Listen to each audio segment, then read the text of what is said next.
Question answer question answer question answer question answer question answer. जय हिंद साथियों, क्या आपने कभी महसूस किया कि बीपीएससी ऑडिटर में साइंस के जितने प्रश्न आए हुए थे सीधे तौर पे आपको एनसीईआरटी से आए हुए थे। तो एनसीईआरटी का कौन से किताब से कितना पेज नंबर और कौन कौन सा आपको एनसीईआरटी से आया हुआ था, ये जानने के लिए आपको क्या करना होगा, पूरा वीडियो देखना होगा। और ये आपको वीडियो किसके लिए ज़रूरी है, तो आप कोई भी कंपटीशन की तैयारी, प्रतियोगी परीक्षा की तैयारी कर रहे हैं, जैसे कि बीएसएससी, बीपीएससी 72वीं, एईडीओ या कोई भी आप तैयारी कर रहे हैं, तो ये वीडियो बहुत महत्वपूर्ण है, इसलिए वीडियो को शुरू से लास्ट तक देखिएगा। तो चलिए हम लोग वीडियो को स्टार्ट करते हैं। देखिए 102 नंबर प्रश्न था अभिकथन कारण वाला। इसमें आपको पूछ रहा था कि देखिए कोयला या पेट्रोलियम उत्पादों के जलने से वायु प्रदूषण होता है। ठीक है, कोयला और पेट्रोलियम उत्पादों से जलने से वायु प्रदूषण होता है। कारण क्या है, तो कारण है कि कोयला और पेट्रोलियम ऊर्जा के गैर नवीकरणीय स्रोत हैं। तो आपको क्या हो जाएगा इसका आंसर, अभिकथन और कारण दोनों सही है, लेकिन कारण अभिकथन का व्याख्या नहीं करता। अब देखिए प्रश्न कहाँ से बना हुआ था। तो साथियों देखिए यहाँ पे जब आप लोग क्लास 10th का एनसीईआरटी पढ़िएगा, उसमें टॉपिक का नाम है, अध्याय का नाम ऊर्जा के स्रोत, वहाँ पे आपको मिलेगा जीवाश्म ईंधन के बारे में, और उसी में से ये प्रश्न आपको बाकायदा आया हुआ था। देखिए यहाँ पे लिखा है कि मांगों में वृद्धि के साथ साथ इन ऊर्जाओं स्रोतों का उपयोग करने के लिए प्रौद्योगिकी में भी विकास हुए, परंतु ये ईंधन करोड़ों वर्ष में बने हैं। अब केवल इनके सीमित ही भंडार शेष है और जीवाश्म ईंधन ऊर्जा के अनवीकरणीय स्रोत हैं। और यहाँ तक हो गया। अब देखिए आगे वाला आपको कारण दिखाते हैं। यहाँ पे आगे जब पढ़िएगा तो यहाँ पे मिलेगा जीवाश्म ईंधन टॉपिक में, उसी टॉपिक में आपको मिलेगा। देखिए यहाँ लिखा है कि जीवाश्म ईंधन के जलने पर मुक्त होने वाले कार्बन, नाइट्रोजन तथा सल्फर के ऑक्साइड अम्लीय ऑक्साइड होते हैं, इनमें अम्लीय वर्षा होती है। तो यहाँ से ये वाले प्रश्न आपको एग्जैक्ट आए हुए थे एनसीईआरटी से, इसलिए एनसीईआरटी इंपॉर्टेंट हो जाती है। अब देखिए साथियों हम लोग अगला देखते हैं क्वेश्चन।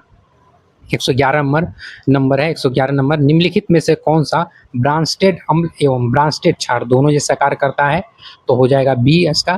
ठीक है, अब देखिए ये प्रश्न कहाँ से पूछा हुआ था, तो देखिए यहाँ पे कहाँ से पूछा हुआ था। यहाँ पे देखिए जब ये पढ़िएगा क्लास 11th का केमिस्ट्री चैप्टर 7 साम्य व्यवस्था चैप्टर का नाम है, वहाँ उदाहरण में बाकायदा दिया हुआ है। देखिए निम्नलिखित ब्रांस्टेड अम्ल के लिए संयुग्मी क्षार क्या है, क्षारक पूछ रहा है। तो यहाँ पे देखिए एग्जैक्ट हूबहू यहाँ पे दिया हुआ है एनसीईआरटी में, यहाँ पे देख लीजिए। और अगला देखिए प्रश्न है 114 नंबर, निम्नलिखित में से कौन सा अणु अणुचुंबकीय है, तो बी हो जाएगा O2 ही, ऑक्सीजन। अब देखिए ऑक्सीजन अणु ही क्यों होगा, तो जब एनसीईआरटी देखिए पढ़िएगा कहाँ से पूछा हुआ था, तो देखिए यहाँ पे आपको जब रासायनिक आवंधन है, वह आणविक संरचना, chemical bonding and molecule structure है, क्लास 11th का केमिस्ट्री भाग 1 में। देखिए यहाँ पे लिखा हुआ है ऑक्सीजन O2 है ना, ऑक्सीजन परमाणु का इलेक्ट्रॉनिक विन्यास इतना दिया हुआ है।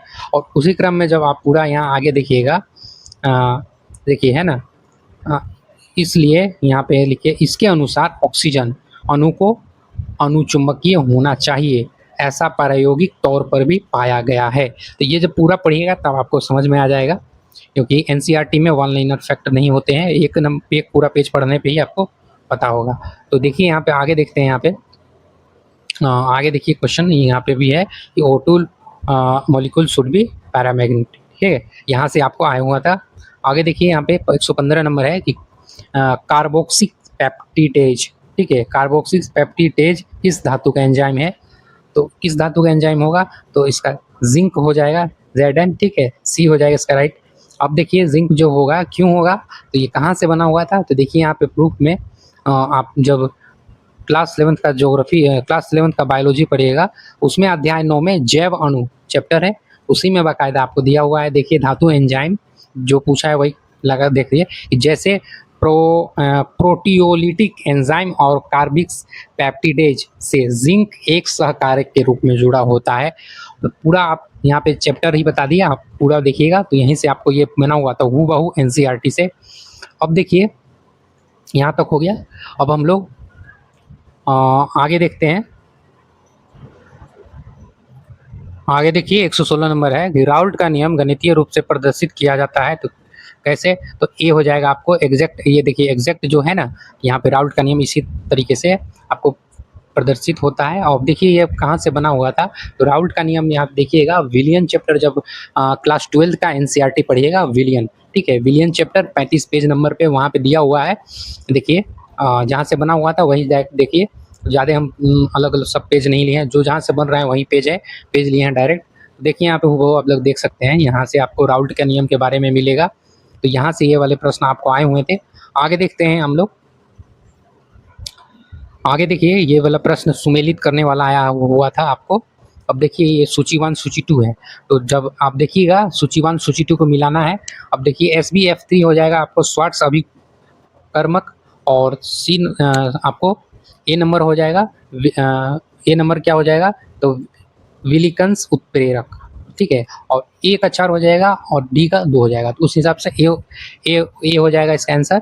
Option number A is the right answer. अब देखिए कोऑर्डिनेशन कंपाउंड्स जब पढ़िएगा क्लास 12 में केमिस्ट्री, लिखा हुआ है देखिए कि SBF3, देख लिए SBF3 था। अब क्या है, तो इस अभिक्रिया को स्वार्ट्स अभिक्रिया कहते हैं, ठीक है, या ये हो गया।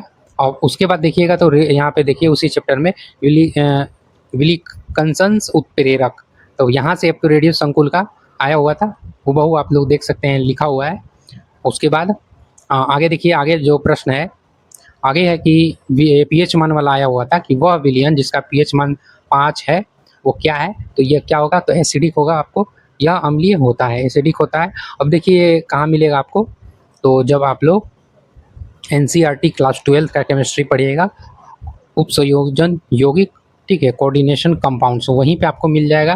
देखिए लिखा हुआ हाईलाइट किए हैं कि यदि कोई जलीय विलयन अम्लीय है तो उसका pH मान 7 से कम होगा, और यदि क्षारीय होगा तो pH मान 7 से अधिक होगा। तो यहाँ से आपको आया हुआ था। अगला देखिए 121 नंबर है, निम्नलिखित में से कौन सा क्षारीय अमीनो अम्ल है, क्षारीय पूछा है तो लाइसिन हो जाएगा। अब देखिए कहाँ से पूछा हुआ था प्रश्न, तो देखिए यहाँ पे एनसीईआरटी क्लास 11 जैव अणु बायोलॉजी से ये प्रश्न आया हुआ था। यहाँ देखिए कि अमीनो व कार्बोक्सिक समूहों की संख्या के आधार पर अम्लीय, उदाहरण अम्लीय पूछता तो आपको क्या होता, ग्लूटामिक अम्ल, ठीक है, ग्लूटामिक अम्ल। क्षारीय है तो लाइसिन, देखिए एग्जैक्ट है। और उदासीन पूछता तो वेलिन अमीनो अम्ल होता। तो यहाँ से ये वाले प्रश्न आए हुए थे बाकायदा, देखिए एग्जाम्पलर में भी ये पूछा हुआ है ये लाइसिन के बारे में। तो यहाँ से आपको ये वाले प्रश्न आए हुए थे, जैव अणु क्लास 11 बायोलॉजी, वहाँ से ये वाले प्रश्न आए हुए थे। अब देखिए उसी क्रम में आगे देखिए कि प्रकाश संश्लेषण के दौरान उत्पन्न ऑक्सीजन क्या है, तो बी हो जाएगा इसका आंसर। इस सल्फर चयापचय करने वाले बैक्टीरिया द्वारा उत्पन्न नहीं होती। ये आप क्यों कह रहे हैं, तो देखिए कहाँ से बना हुआ था, तो देखिए साथियों यहाँ पे आप उच्च पादपों में प्रकाश संश्लेषण क्लास 11 जीव विज्ञान अध्याय 13 पढ़िएगा। देखिए यहाँ पे है कि सूक्ष्म जीव विज्ञानी, ठीक है, और कैरोसिन वैन नील ने प्रयोग ने प्रकाश संश्लेषण को समझने में मील के पत्थर का काम किया। उसका अध्ययन बैंगनी पर्पल एवं हरे बैक्टीरिया पर आधारित था, और उन्होंने बताया कि प्रकाश संश्लेषण एक प्रकाश आधारित प्रक्रिया है जिसमें ऑक्सीकरणीय यौगिक से प्राप्त हाइड्रोजन कार्बन डाइऑक्साइड को अपचयित करके कार्बोहाइड्रेट बनाते हैं, ठीक है, अपचयित करके कार्बोहाइड्रेट बनाते हैं। उसी क्रम में आगे देखिएगा तो बैंगनी और हरे बैक्टीरिया यहाँ पे के लिए हाइड्रोजन दाता होता है, तो ऑक्सीकरण, ठीक है, ऑक्सीकरण उत्पाद जीवों के अनुसार सल्फर अथवा सल्फेट होता है, न कि ऑक्सीजन। और उन्होंने इस निष्कर्ष निकाला कि हरे पौधे द्वारा निकाली गई ऑक्सीजन H2 से आती है, न कि कार्बन डाइऑक्साइड से। तो यहाँ से आपको ये वाले प्रश्न आए हुए थे, उच्च पादपों में प्रकाश संश्लेषण, और ये 22-23 था सेशन, वहीं से आया हुआ था। अगला देखिए 126 नंबर है कि किस प्रणाली को ऊष्मा सामग्री को कहा जाता है, तो एंथैल्पी, ठीक है, एंथैल्पी ही होगा। क्यों कह रहे हैं, तो देखिए यहाँ पे ऊष्मा गतिकी पढ़िएगा क्लास 11 एनसीईआरटी, वहाँ से ये वाले प्रश्न आए हुए थे कि अब हम एक ऊष्मागतिक फलन को परिभाषित कर सकते हैं जिसे एंथैल्पी कहते हैं, जिसका ग्रीक शब्द एंथैल्पियन, जिसका अर्थ गर्म करना या अंतर्निहित ऊष्मा होता है। तो वहाँ से ये वाले प्रश्न आपको आए हुए थे। अगला देखिए हम लोग देखते हैं, अगला है कि प्लाज्मा में निम्नलिखित में से कौन सा महत्वपूर्ण रक्त जमावट घटक होता है, तो कौन होता है, तो फाइब्रिन होगा। अब देखिए क्यों बोल रहे हैं फाइब्रिन होगा, तो देखिए ये कहाँ से बना हुआ था, जब देखिए टॉपिक पढ़िएगा एनसीईआरटी क्लास 11 बायो में, शरीर द्रव परिसंचरण, रक्त स्कंदन। तो वहाँ पे देखिए कि किसी चोट अथवा घाव पर कुछ समय बाद गहरे लाल और भूरे रंग का झाग सा अवश्य देखा होगा। यह रक्त का स्कंदन या थक्का है जो मुख्यतः फाइब्रिन धागे के जाल से बनता है। ठीक है, तो यहाँ से ये वाले आपको प्रश्न आए हुए थे, इसलिए एनसीईआरटी इंपॉर्टेंट हो जाती है। अब अगला देखिए 120 नंबर है कि बड़ा समतुल्यता स्थिरांक, ठीक है, के क्यू, यह दर्शाता है क्या होगा, तो समतुल्यता पर प्रणाली में मुख्यतः उत्पाद होते हैं, यही आपको दर्शाता है जब बड़ा होगा के क्यू।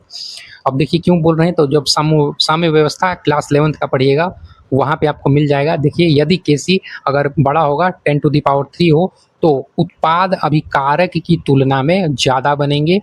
ठीक है, यहाँ से आपको एग्जैक्ट आए हुए थे, ये पूरा एकदम पढ़िएगा, पूरा चैप्टर, सॉरी पूरा पेज, तब आपको समझ में आएगा। आगे देखिए 117 नंबर है कि निम्नलिखित में से कौन सा एल्युमिनियम का अयस्क नहीं है, तो बॉक्साइड और कोरंडम और फेल्सपार ये तीनों हैं, लेकिन गैलेना नहीं है। तो गैलेना किसका है, तो गैलेना किसका आपको अयस्क होगा, तो सीसा का हो जाएगा। ठीक है, लेड का होगा, ये उसका अयस्क है, इसलिए बी आंसर हो जाएगा। अब देखिए यहाँ पे जब एनसीईआरटी में पढ़िएगा तो आपको मिल जाएगा यहाँ पे तत्वों के निष्कर्षण के सिद्धांत और प्रक्रम, चैप्टर का नाम है एनसीईआरटी क्लास 12th में। उसी में आपको धातु में अयस्क के बारे में दिया हुआ है, एल्युमिनियम का देखिए बॉक्साइड और केओलिनाइट यानी क्ले के रूप में, ये उसको अयस्क है। तो यहाँ से ये वाले प्रश्न आए हुए थे। अगला देखिए, अगला है क्वेश्चन कि MHC अणु मुख्य रूप से किसके लिए जिम्मेदार है, तो टी कोशिका को एंटीजन प्रस्तुत करने के लिए जिम्मेदार है। अब देखिए ये कहाँ से पूछा हुआ था प्रश्न, अगेन ये भी आपको एनसीईआरटी पढ़िएगा क्लास 12th का, बायोलॉजी, मानव स्वास्थ्य एवं रोग। वहाँ पे देखिए कि टी कोशिकाएं खुद तो प्रतिरक्षियों का श्रवण नहीं करती, लेकिन प्रोटीन उत्पन्न करने में बी कोशिका की सहायता करती है। प्रत्येक प्रतिरक्षी अणु में 4 पेप्टाइड श्रृंखलाएं होती है, 2 छोटी जो लघु श्रृंखलाएं कहलाती है। तो पूरा चैप्टर आपको यहाँ से एग्जैक्ट आया हुआ था, यहाँ पे पूरा आप टॉपिक पढ़िएगा तो आपको समझ में आएगा। यहाँ पे देख लीजिए, ट्रांजिस्टर बनाने में अक्सर उपयोग की जाने वाले 2 तत्व है सिलिकॉन और जर्मेनियम। तो ये क्यों कह रहे हैं, तो देखिए यहाँ पे जब अर्धचालक इलेक्ट्रॉनिकी पदार्थ युक्तियाँ में पढ़िएगा, ठीक है, क्लास 12th का भौतिकी भाग 2 से ये प्रश्न आपको मिलेगा। यहाँ पे देखिए लिखा हुआ है कि आज तक उपलब्ध अधिकांश अर्धचालक युक्तियाँ, एनसीईआरटी प्रूफ है, देखिए यहाँ पे है अर्धचालक, आज तक उपलब्ध अधिकांश अर्धचालक युक्तियाँ तात्विक अर्धचालक सिलिकॉन और जर्मेनियम और यौगिक और कार्बनिक अर्धचालक पर ही आधारित है। ठीक है, उसके बाद आप देखिए सेमीकंडक्टर क्या होता है, तो अर्धचालक वे पदार्थ, यहाँ पे दिया हुआ है वे पदार्थ सेमीकंडक्टर के बारे में, वे पदार्थ जिनकी वैद्युत चालकता चालकों और अचालकों के मध्य होती है और अर्धचालक कहलाते हैं, जैसे कार्बन, सिलिकॉन और जर्मेनियम, वो क्या है, तो अर्धचालक यानी सेमीकंडक्टर ही है। ट्रांजिस्टर एक विधि है सेमीकंडक्टर की। तो यहाँ पे ये प्रश्न आपको आए हुए थे। अब देखिए आगे हम लोग देखते हैं कि निम्नलिखित ठोस पिंडों पर विचार करें, उन्हें परिणाम के अनुसार भारी से हल्के क्रम में व्यवस्थित करना है। तो भारी से हल्के क्रम में आपको सबसे पहले होगा पृथ्वी पर कुल द्रव्यमान, ये सबसे आपको भारी होगा, और उसके बाद आपको 3 नंबर होगा पृथ्वी पर मौजूद कुल ठोस पदार्थों का द्रव्यमान हो जाएगा। उसके बाद एक कृत्रिम उपग्रह का द्रव्यमान, सबसे लास्ट में परमाणु का द्रव्यमान है। तो ऐसा क्यों कर रहे हैं, तो देखिए यहाँ पे कहाँ से ये प्रश्न पूछा हुआ था, तो अगेन ये भी प्रश्न आपको एनसीईआरटी पढ़िएगा। हाँ, एनसीईआरटी से ये प्रश्न देखिए कौन से चैप्टर से, तो यूनिट एंड मेजरमेंट, ठीक है, वहाँ से ये वाले प्रश्न आपको आए हुए थे। यहाँ पे देखिए लिखा हुआ है क्लास 11th में इस एनसीईआरटी में, द्रव्यमाणों के परिसर में आपको देखिए यहाँ पे परमाणु का द्रव्यमान है 10⁻⁻25।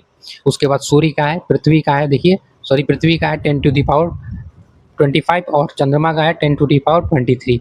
उसके बाद ऑटोमोबाइल, ठीक है, तो वहाँ पे है आपको देखिए 10⁻3। तो यहाँ से ये वाले आपको प्रश्न आए हुए थे, तो इस हिसाब से उसका आंसर हो जाएगा। तो आगे हम लोग देखते हैं, आगे साथियों आगे है कि ऑप्टिकल फाइबर का उपयोग चिकित्सा गतिविधियों में मुख्य रूप से किसके लिए होता है, तो एंडोस्कोपी के लिए ही होता है। तो ऐसा क्यों कह रहे हैं, तो देखिए जब यहाँ पे आप लोग ऑप्टिकल फाइबर के बारे में पढ़िएगा तो प्रकाशिक तंतु है, यहाँ लिखा है देखिए प्रकाशिक तंतु के बंडल गुच्छ का कई प्रकार से उपयोग किया जाता है, जैसे कि प्रकाशिक तंतु का उपयोग प्रकाशिक संकेत प्रेषण के लिए भी किया जाता है। उदाहरण के लिए इन्हें आंतरिक अंगों जैसे ग्रासिका, अमाशय तथा आंतों के दृश्य अवलोकन के लिए लाइट पाइप के रूप में प्रयुक्त किया जाता है। अब यहाँ पे एंडोस्कोपी के बारे में आपको नहीं मिलेगा, ठीक है। एनसीईआरटी में आपको इतने दिया हुआ था कि इसका उपयोग कहाँ करते हैं। अब विधि के जानने के लिए आपको देखिए यहाँ पे लूसेंट या तो आपको कोई जीके बुक में यहाँ पे मिल जाएगा। तो एंडोस्कोपी को क्या कहते हैं, तो मनुष्य के शरीर के आंतरिक भागों के निरीक्षण के लिए प्रयुक्त यंत्र को अंतर्दर्शी यानी एंडोस्कोप कहा जाता है, ठीक है। तो ये किस पे है, तो ये ऑप्टिकल फाइबर के ये आपको उसी टॉपिक में मिलेगा। आगे देखिए 107 नंबर है, बैरोमीटर के तापमान में अचानक गिरावट क्या दर्शाता है, ठीक है। बैरोमीटर के तापमान में अचानक गिरावट क्या दर्शाता है, तो तूफानी मौसम ही होगा इसका आंसर, सी डी। अब देखिए ये क्यों कह रहे हैं तूफानी मौसम, तो ये आपको कोई भी एक जीके बुक जो होता है उसमें भी मिल जाएगा, लूसेंट हो चाहे कोई भी हो। तो उसमें देखिए लिखा हुआ है वायुधापी, और यहाँ पे देखिए कि बैरोमीटर की सहायता से मौसम संबंधी पूर्वानुमान भी लगाया जा सकता है। और यहाँ पे लिखा हुआ है देखिए कि बैरोमीटर का पाठ्यांक जब एकाएक नीचे गिरता है तो आंधी आने की संभावनाएं होती हैं। तो यहाँ से ये वाले प्रश्न आपको आए हुए थे, ठीक है। आगे देखते हैं, आगे है देखिए यहाँ पे 110 नंबर अभिकथन वाला, यदि कोई व्यक्ति घड़ी पहने हुए किसी मीनार की चोटी से गिरता है तो मुक्त पतन के दौरान घड़ी सही समय बताती है। कारण है कि घड़ी का कार्य स्प्रिंग की क्रिया पर निर्भर करता है और इसका गुरुत्वाकर्षण से कोई संबंध नहीं है। तो अभिकथन आपको क्या हो जाएगा, सत्य है, लेकिन कारण यहाँ पे देखिए सी होगा। अब देखिए यहाँ कहाँ से बना हुआ था, तो पृथ्वी की सतह पर जब जीके लूसेंट या जीके कोई भी बुक पढ़िएगा तो उसमें ये मिल जाएगा। देखिए कि पृथ्वी की सतह पर दिया हुआ है कि ऊपर सुरंग के अंदर जाने पर आवर्तकाल बढ़ेगा, सरल लोलक की घड़ी को पहाड़ी पर चंद्रमा पर ले जाने पर आवर्तकाल बढ़ेगा और जी घटेगा और घड़ी सुस्त होगी। तो वहाँ पे आपको ये पूरा एग्जैक्ट पढ़िएगा तो आपको यहाँ पे मिल जाएगा, लोलक और दोलन के बारे में आया हुआ था। अब आगे देखिए हम लोग देखते हैं आगे प्रश्न। आगे देखिए कि निम्नलिखित में से किसका बॉन्ड ऑर्डर समान है। अब बॉन्ड ऑर्डर कहे तो इसका हो जाएगा एक हो जाएगा, ठीक है, ऑप्शन ए और 3, ठीक है। यहाँ से आपको आया हुआ था। अब देखिए सॉरी सी नंबर हो जाएगा इसका आंसर। अब देखिए प्रश्न कहाँ से बना हुआ था, तो देखिए यहाँ पे जब आप एनसीईआरटी में रासायनिक आबंधन के में चैप्टर में पढ़िएगा तो एग्जैक्ट आपको एमसीक्यू फॉर्मेट में दिया हुआ है बंद क्रम या बॉन्ड ऑर्डर, तो वो आपको एग्जैक्ट वहीं से थोड़ा सा चेंज करके एग्जाम में आया हुआ था। तो इसी चैप्टर में आपको इसके बारे में मिलेगा, बॉन्ड ऑर्डर के बारे में, ठीक है। तो यहाँ से ये वाले प्रश्न आपको आए हुए थे क्लास 11 एनसीईआरटी केमिस्ट्री भाग 1 से। अब देखिए हम लोग आगे देखते हैं, आगे क्वेश्चन क्या है। आगे है 112 नंबर की निम्न हाइड्रोजन परीक्षण में प्रयुक्त होता है, क्या होता है आपको निम्न हाइड्रोजन परीक्षण में, तो अमीनो एसिड की पहचान में प्रयुक्त होता है। अब देखिए ये वाला प्रश्न आपको कहाँ से बना हुआ था, तो साथियों जब क्लास 12 का केमिस्ट्री पढ़िएगा भाग 2 उसी में आपको जैव अणु चैप्टर में है निम्न हाइड्रोजन परीक्षण में। उसके बाद देखिए वहाँ पे एकदम वही लाइन दिया हुआ है, सॉरी देखिए अमोनिया प्राथमिक एमिनो, ठीक है, एमिनो अम्ल और पेप्टाइड भी निम्न हाइड्रोजन से अभिक्रिया करते हैं। तो इसमें अभिक्रिया करते हैं के बारे में दिया हुआ है, ठीक है। तो वहाँ से आप लोग देख सकते हैं। अब देखिए 122 नंबर है, साइटोकाइंस मुख्यतः होते हैं, साइटोकाइंस पेप्टाइड के होते हैं, ठीक है, पेप्टाइड के होते हैं। अब देखिए ये पेप्टाइड के होते हैं तो क्यों कह रहे हैं, तो देखिए अगेन वो क्लास 12 का एनसीईआरटी बायोलॉजी होता है, वहाँ पे मानव स्वास्थ्य एवं रोग में चैप्टर में जाइएगा तो आपको साइटोकाइन रोध के बारे में होगा मालूम कि विषाणु संक्रमित कोशिकाएं इंटरफेरोन नामक प्रोटीन का स्रवण करती है जो असंक्रमित कोशिका को और आगे विषाणु संक्रमण से बचाती है। तो इंटरफेर नामक प्रोटीन ही हो जाएगा पेप्टाइड।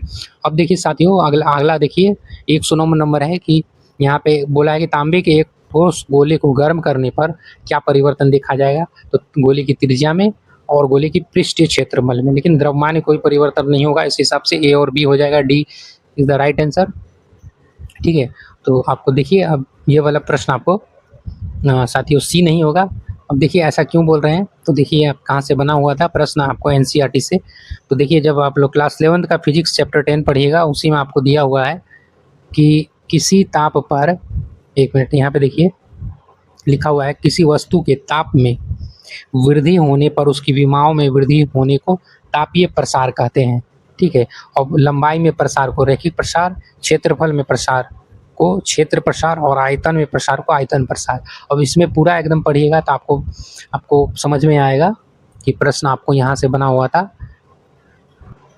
तो साथियों अभी तक जितना आप लोग प्रश्न देख रहे थे 20 प्रश्न आपको डायरेक्ट 20 से 23 प्रश्न सॉरी 23 प्रश्न आपको एनसीईआरटी से ऑडिटर में आया हुआ था और 25 प्रश्न टोटल हम सम्मिलित किए थे, जिसमें से 2 प्रश्न आपको जीके वगैरह कोई लूसेंट वगैरह में मिल जाएगा और डायरेक्ट आपको 22 प्रश्न एनसीईआरटी से आपको आए हुए थे और टोटल आपको 30 प्रश्न पूछे गए थे ऑडिटर वाले एग्जाम में। तो इससे फैसला कर सकते हैं कि एनसीईआरटी कितनी इंपॉर्टेंट है